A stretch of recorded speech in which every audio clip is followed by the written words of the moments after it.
Alright, so the Stitch Sampler Baby Blanket is made up of a bunch of different squares. We've already know that, right? Because we've looked at the blanket. But now it's time that we jump in and start looking at how we combine a little bit of color. So there are two squares in this blanket that combine color. One is the long wave stitch and one is Catherine's wheel.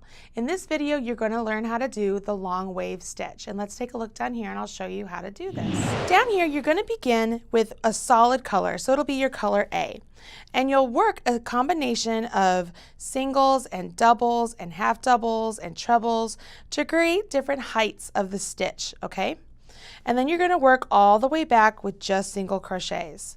We're going to change colors and we're going to do it all over again with the different height of the stitches, and then we're going to single crochet back.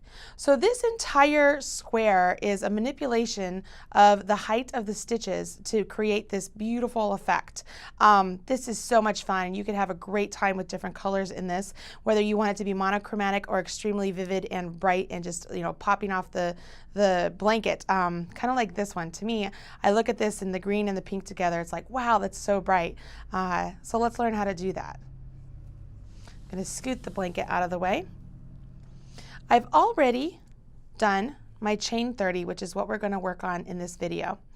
You can see here, once you get the Crochet Stitch Sampler Blanket pattern, say that 3 times fast, you'll find the long wave stitch square. You have instructions that are written out and charted. In the final pattern, you will have instructions for the size block to make a larger blanket like mine, but for today, we're going to do the in-class block. So it says chain 30 using A. So I've went ahead and I've done my chain 30. I figured at this point in the block process, you pretty much know how to do chains. If you need a refresher, please check out the Beginner Basics chain stitch and slip stitch section in this channel. You can find all your information there. If we're looking at the chart, we can see, first off, we're going to read the chart in the first row going this way, and we know that because we have the number 1 hanging out here. So we know that wherever the number is, that's the part that we're going to start to read the chart. We have this chain 1, and they want us to single crochet in the 1, 2, 3rd chain from hook. So we already have the chain 1. That was part of our 30. So now we have to go 1, or not, we never count the 1 on the hook. 1, 2, 3rd chain from hook, and we're going to put a single crochet. Now, if you can tell here, the different heights of the stitches are already represented in this chart, and that's because my tech editor is really smart. And so she went ahead and made it so that the different heights of the stitches are represented, so you can kind of already see this wave pattern beginning. So we began with a single crochet, and we can see in the next 2 chains we have a half double crochet. So we're going to yarn over, do a half double crochet, and then do a half double crochet in the next one. We look over here, we have 2 double crochets side by side.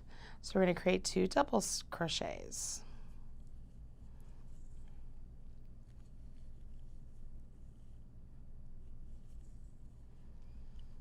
We come back over here to our chart. We can see we have 1, 2, 3 treble crochets.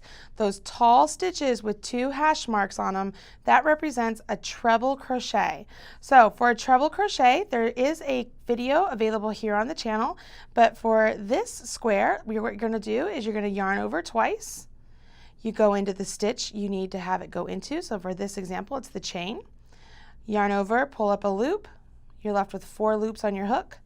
Yarn over, draw through 2, yarn over, draw through 2, yarn over, draw through 2. We're going to do that 2 more times. So you make sure you yarn over your hook twice, go into the chain, pull up a loop, yarn over, draw through 2, yarn over, draw through 2, yarn over, draw through 2. I'm going to do that 1 more time. I'm going to yarn over my hook twice, go into the chain, yarn over, draw through 2, yarn over, draw through 2, yarn over, draw through 2.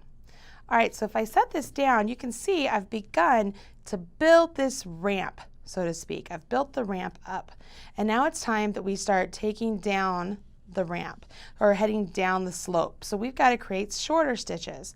So we just left the treble. We're going to go back to the double. So we're going to put 2 double crochets. There's 1. Going to complete a second one. Then we have 2 half doubles.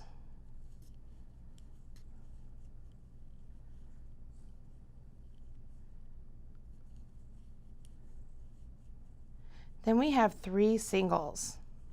Okay, so we have 3 singles. 1, 2, 3.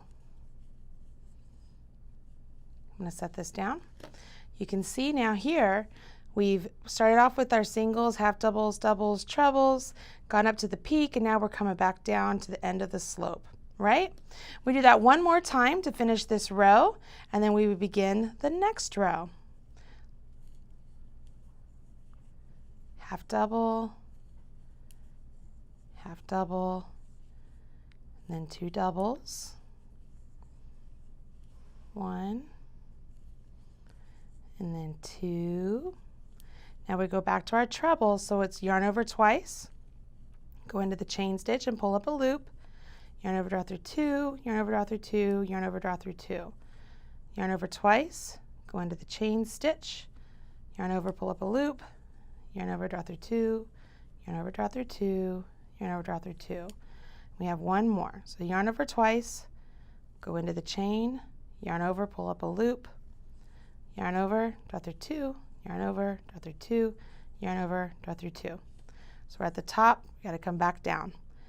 We're going to do 2 doubles, so we've yarned over, pulled up a loop, yarn over, draw through 2 twice, yarn over, go into the chain, yarn over, blah, blah, blah. You guys sick of me saying this? It's kind of funny. I know you're watching it and you're just like, all right, I'm focused, Marley. Stop talking. Stop talking. Can't have dead air though. I'm almost done here. So I've done the 2 half doubles, and I'm going to finish off with 2 singles because that's what it shows on my chart. Let me do my 2 singles and I'll show you on the chart where it shows that. So right here we have our 2 singles and we're completed. So I'm going to do a chain 1. We are not changing colors at this point. Chain 1 and turn. Now looking at my chart, I can see here my chain 1 is not hanging out outside here of the chart. It's actually in play, meaning when it gets to row 3, this treble crochet is getting worked into that chain 1. So I'm going to take my marker and I'm going to mark that chain 1. It's the stitch that's right below my hook at this point in time. So now I know where the last stitch of my next row is going to be. So knowing that, I'm going to skip this stitch for a single crochet because that chain 1 right there represents that stitch. I'm going to jump over here and I'm going to work a single crochet. I am going to do single crochets down this entire row. So, you know, that's just all you have to do. We're just finishing off the row with a nice series of single crochets because it just makes it look really nice and clean. It gives a nice clean edge to the curve of the wave, and then it's an easy stitch for us to be able to work into again as we build our next wave. What you're going to notice as we build the next wave is when we start to climb to the peak and then go down to the valleys, it's going to be in a different location on the stitch pattern, and that's what gives us the wave. So with this first one, we had 2 waves. On this next one, we're going to have a wave in the center and 2 partial waves, one on either side of the 2 waves that we just created. I think that'll make more sense here in just a second. So I'm going to come all the way down here to the very end. And when I get to the end, it's time to change colors.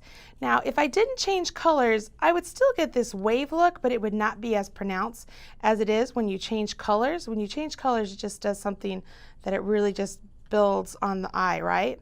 And I know that I have to put one right down here at the very end. There we are. So down here, I'm going to change colors. Now, I can either cut the yarn and join with a slip stitch, or I can do this. This is so easy. Instead of yarning over and pulling through to finish the single crochet on that last one, I've gone in, I've pulled up a loop with the old color. I'm going to cut the yarn, leaving at least 4 inches. I prefer 6. I'm grabbing my new color of yarn. I'm coming up and I'm just holding it together in my right hand, and I'm going to yarn over with my new color and pull through. What this does is it leaves the old color down here in the post of the previous stitch, but now I have my new color on my hook, and so it's ready to go. I'm going to yarn over and pull through to create a chain. So I'm actually down here, I've got a chain 1, 2, 3, 4. So there's 1, 2, 3, 4. And I can look at my chart here and I can see that I'm going to have a single crochet in the top of that 4th chain. So I'm going to put a marker into that chain that's right below the loop that's on my hook, because I know that that's my last stitch. I'm going to yarn over my hook twice, because if I look at the chart I can see my next stitch is a treble crochet. I'm not going to work into that one because remember this one's going to count as a stitch. I'm going to work over here. If you worked in that first one, your stitch count would be off and you'd be like, well, what happened, man? I'm not real sure. So it's as if we are starting in the middle of our peak. So we began with our 2 trebles, because our chain 4 counts as a treble, and this is a treble we completed. Now we've done 2 doubles, so we know without even looking at the chart, we have to do 2 half doubles in order to come down our slope, right? Oops, you see that? Yarn over and go in and complete the half double. And then we have 3 singles. And then we know we have to begin to build again. So we got to do a half double, a half double, a double, a double, and then we have 3 trebles, right? Let me pull up my yarn a little bit. It's giving me a little bit of trouble. So I've got 2 yarn overs, insert my hook, yarn over, pull up a loop, yarn over, draw through 2, a total of 3 times. I'm going to do that 3 times. So what's cool here is you'll see if we were to research and look at the very first row compared to what I'm doing right now, I'm putting these 3 trebles on top of those original 3 single crochets I had done. If I peek over here at the chart, these are the first 3 single crochets I've done. The second row I did single crochets all the way across, but you'll see here, treble, treble, treble, that's what I just put on there. So it's as if I'm filling in the valley of this slope, and that gives me that wave here. That might be a little bit more confusing to some of you who are like, what? I'm a beginner, what are you talking about? Don't worry about it. That is not a make or break amount of information, but it's just something there that as the graph or the chart becomes a little bit more clear to you, it's not a lot less matrixy, you'll see what I mean. You'll see that you're going up the slope or going up the mountain and then coming down the slopes and filling the valleys and all that good stuff.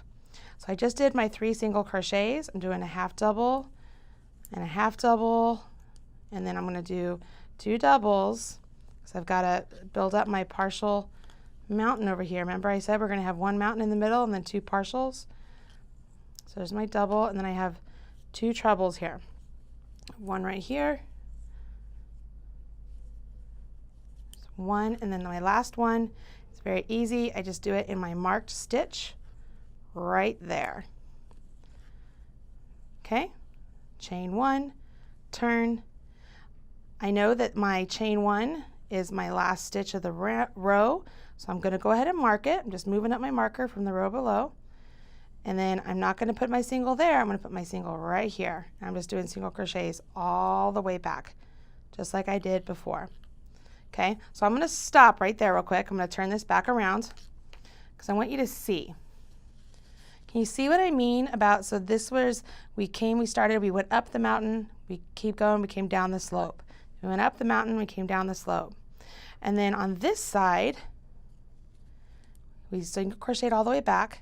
And then we started at the top of the mountain, we came down the slope, and then we came up the mountain again. It's going to look straight though, because when we came up the mountain, we were filling in the valley. So when we fill in the valley with the peaks of our mountains, it gives us a straight line. Does that make sense? Can you see that? So it's really important that as you put the stitches in the right places, you'll recognize that you get this wave stitch. Pretty cool. I love this. I love the look of the different colors that you can do in this particular stitch pattern. As I said, when you look at the pattern itself, it has all the instructions written out, and it will tell you to repeat rows 2 through 5, and you're going to want to end on a row 4. And what that will do, it'll leave you with a nice, clean, straight edge, so that way as you're joining the blocks together, you have something very straight to join into, and so you don't get a little ripply effect to your blanket. Now you know how to do the long wave stitch.